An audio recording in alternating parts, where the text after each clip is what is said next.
맹산의 아침은 늘 조용했다. 너무 조용해서 살아있다는 소리조차 들리지 않을 만큼. 아이들의 발걸음은 무거웠고 바람은 메마른 흙냄새를 실어 나르며 마을을 훑고 지나갔다. 집 안에는 늘 같은 공기가 머물렀다. 밤 냄새가 아닌 배고픔이 오래 머문 냄새였다. 어머니는 새벽부터 바느질을 했다. 굳은 살이 박힌 손가락으로 실을 꿰고 또 꿰었다. 그 손은 아이들을 살리기 위한 손이었다. 자신의 고통은 셀 수 없이 접어두고 아이들의 하루를 하루 더 이어주기 위한 손. 어린 은정은 그 모습을 가만히 바라보았다. 말을 걸지 않았다. 괜히 말을 꺼냈다가는 어머니의 숨겨둔 떨림이 들릴까봐.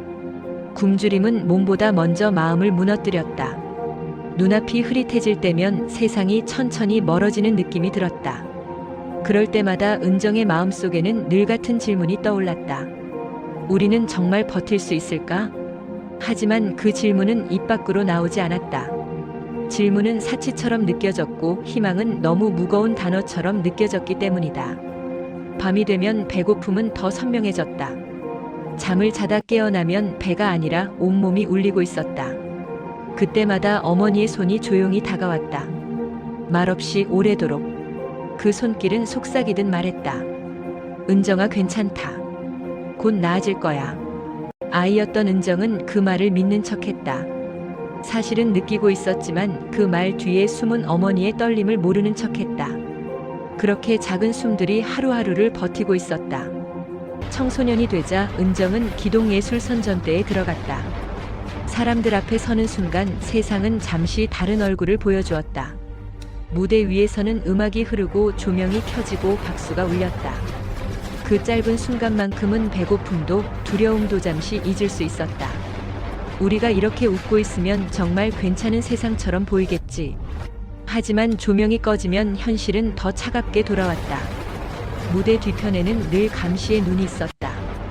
자유는 없었고 선택도 없었다. 감독의 목소리는 언제나 얼음처럼 단단했다. 너희는 개인이 아니다. 체제를 위해 존재하는 도구다. 그걸 잊지 마라. 연습은 끝이 없었다. 몸이 아파도 멈출 수 없었고 배가 고파도 쉬지 못했다. 바닥에 떨어진 땀방울은 닦이지 않은 채 남았고 그 위에서 다시 발을 내디뎌야 했다. 은정의 체력은 조금씩 무너져갔다. 그러나 무너지는 것은 몸만이 아니었다. 나는 누구인가라는 질문조차 허락되지 않는 공간에서 그녀의 마음도 조용히 달아가고 있었다. 무대 위의 빛은 찬란했다. 그러나 그 빛은 그녀가 치른 데가 위에서만 반짝이고 있었다. 굶주림, 침묵, 그리고 버티는 법을 배우는 시간. 그 시절은 은정에게 이렇게 가르쳤다. 살아남으려면 감정을 숨기고 아픔을 삼켜야 한다. 그녀는 그 법을 너무 일찍 배워버렸다. 두만강의 밤은 숨소리조차 얼어붙는 듯한 차가움으로 가득 차 있었다. 달빛은 희뿌옇게 얼음 위에 퍼져 있었고 바람은 휘몰아쳐 그녀의 얇은 옷자락을 뒤흔들었다. 강은정은 한 손으로 입을 막고 떨리는 숨을 참았다. 조금이라도 소리가 새어나가면, 조금이라도 발소리가 커지면 이 모든 도전이 산산이 부서질 수 있었다. 발 아래 얼음은 부서질 듯 미세한 울림을 냈다. 탁탁. 그 소리는 마치 되돌아가라고 속삭이는 것 같았다. 그녀는 속삭이듯 마음속으로 말했다. 하나님, 아니, 내가 누구에게 말하는 건지 모르겠지만 제발 살게 해주세요. 그 순간 등 뒤에서 군합발 소리가 짧고 날카롭게 들렸다. 심장이 멈췄다.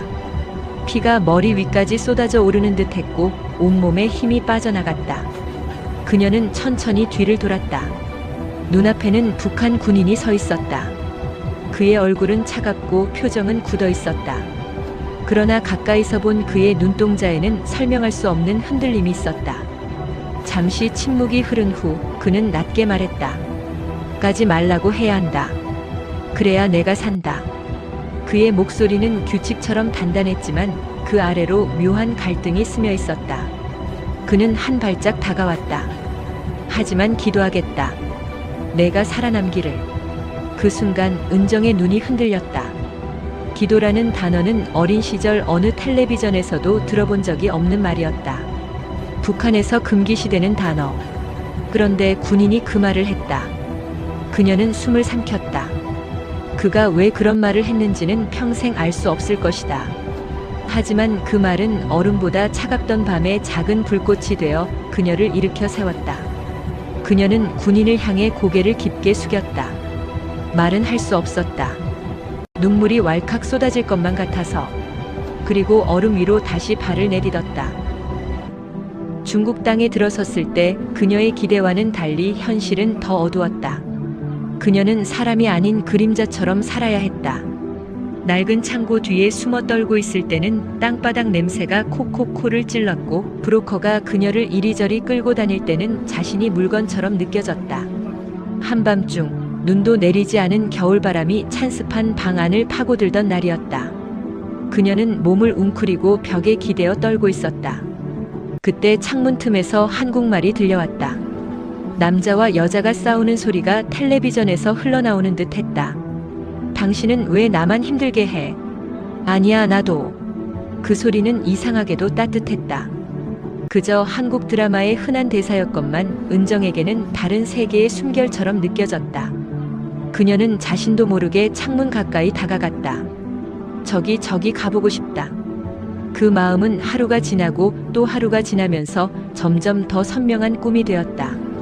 하지만 중국에서의 생존은 늘 칼날 위를 걷는 일 같았다. 밤의 문틈으로 경찰의 손전등 불빛이 지나가면 숨이 목에 걸렸고, 누군가 문을 두드릴 때마다 몸이 굳어버렸다. 어느 날 브로커가 말했다. 잘 들어. 너 신고되면 바로 북송이야. 그러면 그는 더 말하지 않았다. 그 미완성의 문장은 그녀의 머릿속에서 수천 번 울렸다. 그런 날들 속에서 그녀는 기도하기 시작했다. 기도가 무엇인지도 모르면서 그저 누군가에게 말해야 했기 때문에. 살려주세요. 제발 한국에 가고 싶어요. 그리고 가족도 만나게 해주세요. 그 기도는 단순했지만 절박했다. 그리고 이상하게도 기도할수록 길이 조금씩 열렸다. 경찰 검문을 피한 날도 있었고, 위험한 순간에 누군가 도와주는 기적 같은 일도 이어졌다. 점점 그녀는 확신하게 되었다. 누군가 나를 살리고 계신다. 한국에 도착한 날 비행기 문이 열리며 따뜻한 공기가 얼굴에 닿았다. 그 순간 눈물이 쏟아질 것만 같았다. 이 땅에서라면 살 수 있을까? 다시 시작할 수 있을까? 하지만 그저 숨만 붙어 있다고 삶이 장밋빛이 되는 건 아니었다. 그녀는 거의 빈손이었고, 언어도 서툴렀고, 마음은 더 깊은 상처로 얼룩져 있었다. 밤에 혼자 있으면 불안이 몰려왔다. 내가 왜 살아남았지? 여기서 무얼 해야 하지? 그런 중에 그녀에게 먼저 손을 내민 사람이 있었다. 사람들은 그를 보미 언니라 불렀다. 보미 언니는 이유를 묻지 않았다. 그저 따뜻한 밥을 건네고 일자리를 소개하고 힘들 때는 가만히 손을 잡아주었다. 처음으로 누군가에게 기대어 울 수 있었다. 은정아, 괜찮아. 너 잘하고 있어. 그 말 한마디가 얼마나 큰 힘이 되었는지 누구도 모를 것이다. 그녀는 그때 알았다. 세상에는 이유 없이 사랑하는 사람들이 존재한다는 것을. 그녀가 삶을 다시 붙잡자 가장 먼저 떠오른 건 가족이었다. 밤이면 아버지의 얼굴이 떠오르고 어머니의 작은 손길이 기억났다. 살아있을까? 그 질문은 매일 가슴을 찔렀다. 그래서 그녀는 결심했다. 가족을 반드시 데려오자. 브로커와의 거래는 위험했고 돈은 상상을 초월하게 필요했으며 무슨 일이 일어날지 예측도 할 수 없었다. 중간에 연락이 끊기기도 했고 사기인지 아닌지 알 수 없는 상황도 반복됐다. 하지만 그녀는 포기하지 않았다. 기도했고 또 기도했다. 하나님께 길을 열어달라고 울며 매달렸다. 그렇게 몇 달이 흐른 어느 날 전화가 울렸다. 번호는 낯설었지만 그녀는 심장이 이상하게 떨리는 것을 느꼈다. 전화를 받자마자 들린 목소리는 떨림으로 가득했다. 은정아? 그건 아버지의 목소리였다. 붙잡고 있었던 모든 감정이 무너져버렸다. 그녀는 말도 하지 못한 채 숨을 헐떡이며 울었다. 그 울음 속에는 몇 년치의 고통과 그리움과 안도가 섞여 있었다. 그리고 마침내 가족이 한국에 도착한 날 공항의 자동문이 열리고 아버지가 나타났고 어머니가 뒤따라 나왔다. 그녀는 달려가 부모를 끌어안았다. 그날 흘린 눈물은 땅이 기억했을 것이다. 그 순간 그녀는 비로소 깨달았다. 하나님이 여기까지 길을 이어오셨다는 것을. 아버지는 처음에는 교회를 경계했다. 북한에서 평생 익힌 사고방식이 그를 붙잡고 있었다. 그러나 딸이 변화된 모습으로 서 있는 것을 보고 보미 언니와 공동체 사람들이 이유 없이 베푸는 사랑을 보며 그는 차츰 경계를 풀었다. 그리고 어느 날 예배가 끝난 뒤 아버지는 가만히 말했다. 내가 잘못 생각했더라. 이 길이 진짜 길이구나. 그 말은 마치 평생 잠겨있던 문이 열린 것 같은 순간이었다. 그의 눈에는 자유가 있었고 오랜 속박에서 벗어난 사람의 가벼움이 있었다. 그녀의 기도는 이제 북한을 향한다. 자신처럼 예수님의 이름조차 들어보지 못한 이들, 어둠 속에서 살아가고 있는 이들. 그녀는 말한다. 부디 북한을 미워하지 말아주세요. 그곳에도 사랑이 필요한 사람들이 있어요. 그들을 위해 기도해 주세요.